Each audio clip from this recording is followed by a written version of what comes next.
အလုံးကိုသခင်ယေရှုနာမတော်နဲ့ပြင်လေပရောချေဆိုပါရယ်ဒီနေ့ကျမ်းစာနှုတ်ကပတ်တော်အဖင်ခွန်အယုန်ချတော်ယုံကြည်တော်တဲ့အတွက်ကျမ်းစာနှုတ်ကပတ်တော်ကတော့သုဒ္ဓအခန်းချင်းနှစ်ဖြစ်ပါရယ်ကျွန်မသုဒ္ဓအခန်းချင်းနှစ်အငယ်1ကနေ7ထိအလွယ်ဆိုပြမှာဖြစ်ပါရယ်ငါသားတင်တဲ့ပညာစကားကိုနားထောင်၍စေတနာစိတ်နှင့်ဉာဏ်ကိုရှာဖွေသည့်တိုင်အောင်ငါစကားကိုနာခံ၍ငါပညာတို့ကိုအထင်၌သူမီလင်၎င်း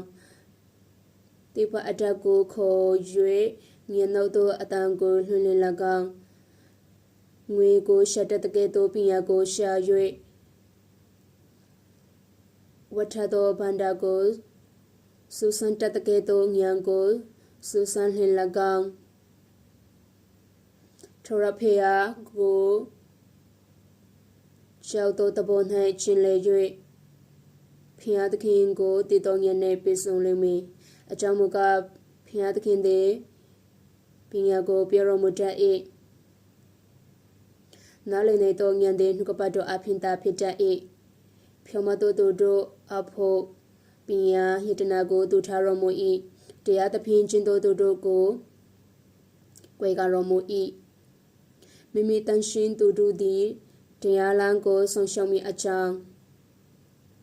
သူတို့၏လမ်းခရီးကိုလုံခြုံစေတော်မူ၏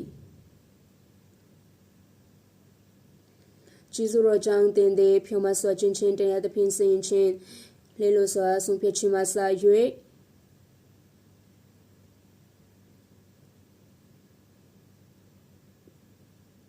လေလိုစွာဆုံးဖြတ်ခြင်းမှစ၍ကောင်းတော်လမ်းရှိသမျှတို့ကိုသိနာလေလိမ့်မည်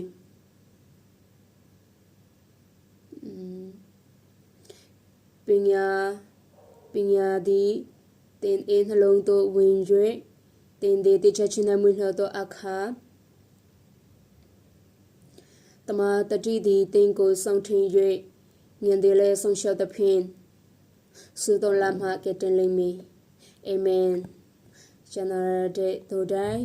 အပေါ်ဖျားသခင်အထူးကောင်းချီးပေးပါစေဒီကျမ်းစာနှုတ်ကပတ်တော်ကပညာလန်တဲ့တို့တွင်တင်တဲ့နှုတ်ကပတ်တော်ဖြစ်တဲ့အလုံးကိုရှလောမ်လို့နှုတ်ဆက်ပါရယ်နောက် channel မှာပြန်တွေ့ကြမယ် bye bye